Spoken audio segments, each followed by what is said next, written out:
Assalamualaikum warahmatullahi wabarakatuh. Perkenalkan, nama saya Rangga Fadil Akbar dengan NIM 202401402111. Saya dari kelas D.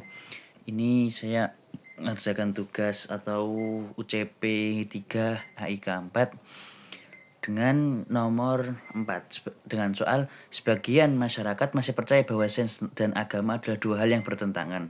Analisis bagaimana Al-Quran justru mendorong pengembangan ilmu pengetahuan dan teknologi.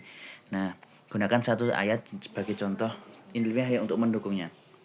Nah, Al-Quran justru mendorong manusia untuk menggunakan akal dan berpikir kritis, termasuk dalam pengembangan ilmu, pengetahuan, dan teknologi. Salah satu ayat yang menunjukkan hal ini adalah surat Al-Alaq ayat 1 yang berbunyinya Iqra' bismi rabbikal ladzi khalaq, bacalah dengan menyebut nama Tuhanmu yang menciptakan. Ayat ini adalah wahyu pertama yang diturunkan kepada Nabi Muhammad SAW.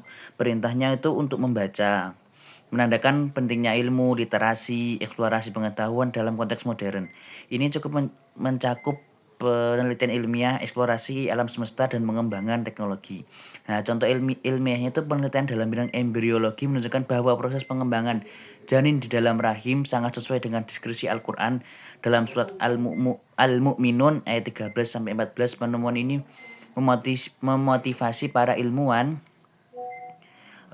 Muslim untuk memperdalam riset dalam ilmu kedokteran dan biologi.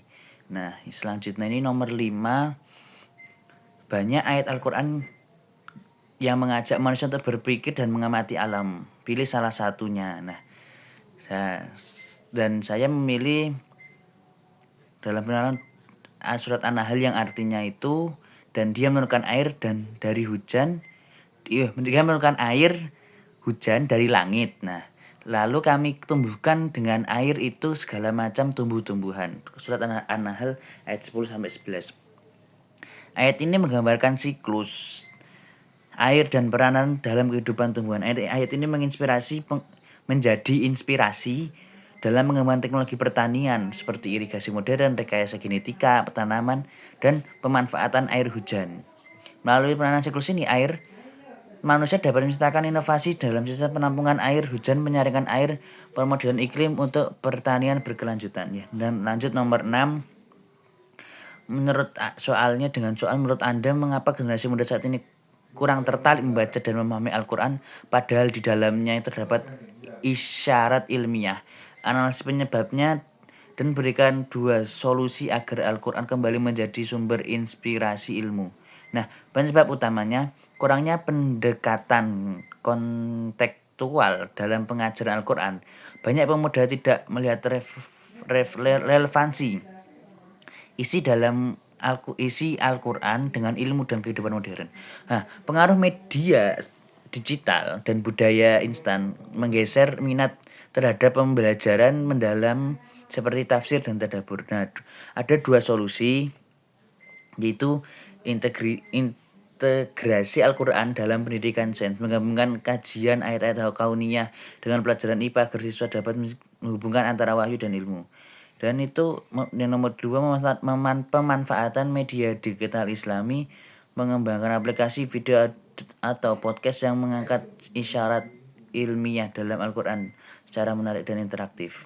Nah, nomor 7, banyak orang saat ini berlomba-lomba menuntut ilmu untuk meraih gelar atau pekerjaan yang lebih tinggi. Jelaskan perbedaan antara menuntut ilmu untuk dunia semata dan menuntut ilmu karena Allah. Nah, dan apa dampaknya bagi individu dan masyarakat. Perbedaan utamanya itu adalah ilmu untuk dunia semata berorientasi pada materi, status sosial, dan keuntungan pribadi. Ini rentan terhadap kesombongan, persaingan tidak sehat, dan kehilangan makna. Ilmu karena Allah disyariatkan karena niat ibadah untuk memberi manfaat, membawa keberkahan. Tujuannya adalah membangun masyarakat yang adil, beretika, dan seimbang. Dampaknya ketika kita individu yang menuntut ilmu karena Allah akan lebih ikhlas, rendah hati, dan tangguh secara moral. Nah, masyarakat akan lebih ilmiah, namun ini secara masyarakat atau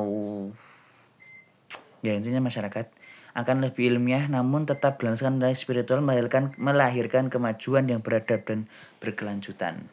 Mungkin ini saja yang bisa saya presentasikan. Kurang lebihnya mohon maaf. Assalamualaikum warahmatullahi wabarakatuh.